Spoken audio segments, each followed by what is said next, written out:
ลูกค้าจะเอางัวจากต่อเนาะ แล้วมีจักโตแล้วมีเก็บปลายทางบ่ อันมีอยู่เจ้า ราคาส่งปลายทางแพงบ่เนาะ ค่าส่งมันก็คือกับระยะทางเด้อลูกค้าว่าแต่เฮือนลูกค้าอยู่ใส่เนาะเจ้า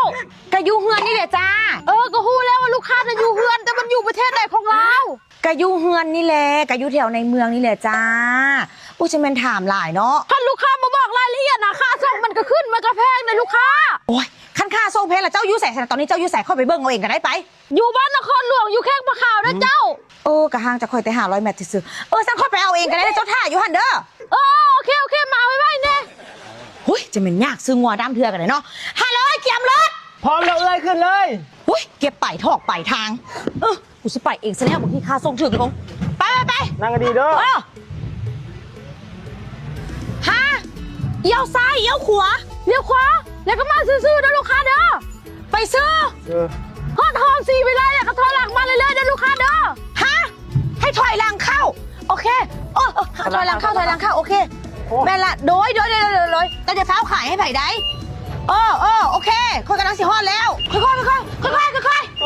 เอาละเว้ย ให้แล้วเดี๋ยวเห็นแล้วงัวมาละ นี่ลูกค้าคอยอยู่นี่มาเข้ามาเลย เห็นแล้วเอาค่อยต้องเข้าไปหาเจ้าวะนี่คือลำบากที่จะมาซื้อควายงัวน้ำเถื่อนนี่เห็นแท็กซี่มาโอเคไปหาอยู่พวกเราเจ้าก็มาหาค่อยซะนะ อ้าวเจ้าก็มาเลือกเอาแล้วแม่สาวคอยพูดจะเชียเอาตัวไหนมาไว้ในงัวแห้งไปนี่นะ เจ้าคือมาโพสเจ้าคือมาเลือดแท้ห้ามมาเอาหัวอย่างมาไก่นะไก่ให้ไก่บ้านน่ะบุรุษราคาระบางรถได้มีจักโตกฮะ ลูกค้านี่ไปใจให้ฉันคอยให้อย่างเบิ้งเนี่ยตัวงัวมันออกลูกมาเลยล่ะเจ้าก็มาเลือกเอาดิ ค่อยมาเลือกเอาซื้อเด้อตั้งไปส่งปลายทางให้ค่อยเด้อค่อยจะคู่ว่าตัวไหนใหญ่ซื้อเด้อนี่ค่อยจะเอาตัวสีขาวมันเด้อเจ้าต้องเด็กมาฮอดละเจ้าต้องได้ส่งบินให้ค่อยนะสาวเจ้าต้องได้ส่งบินเจ้าต้องได้คีย์บินแล้วก็เก็บเงินปลายทางพันอันระบบ ขี่บินได้ยังไงลูกค้าคือว่าเอาเมื่อเป็นตัวเลย บอกแล้วอันนั้นมันหน้าที่เจ้าเดี๋ยวเจ้าต้องได้ปลายทางกับปลายทางนี่ค่อยมาเลือกเอาให้มันเห็นซื้อค่อยมาจับค่อยมาบ่ายค่อยมาหู้แล้วค่อยชิมือแล้ว แต่ว่าราคาส่งมันแพงเลยลูกค้า ค่อยมาแพงมาพออีกจะบอกว่าเก็บปลายทางนะเจ้าก็ต้องเก็บปลายทางแล้วส่งบินให้ค่อยตามวิธีการตัว ฉันว่าลูกค้ามาซื้อเอาตัวไหน นี่ตัวสีขาวค่อยจะเอาตัวสีขาวมันหน้าตัวใหญ่ๆน่ะ วันนี้ตัวงัวก่อน ค่อยจะเอาบักขาวๆนี่นะ อันลูกค้าทับแป๊บนึงนะลูกเอ็นนั่นก็บักบุญมีบักบุญจันบักบุญเรือบักบุญได้บักบุญใจบักบุญเกษตรผักเกษตรลายซื้อลูกค้าเอาตัวใด เขาสิเอาอัน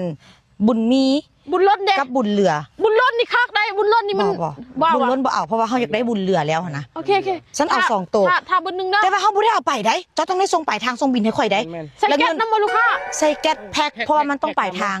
แม่ละ ใส่แก๊สว่ะ แม่ละ แต่ว่ามันเป็นโตเลย แม่ละเป็นตัวแหละ เอาเงินให้มีชีวิตอยู่คือเก่า แม่ละห้ามทำจะทำเป็นทางตายเด้อโอเคแพ็คแค่2 ตัว โอนเงินก่อน บอกแล้วก็เก็บปลายทาง ไปทางลืม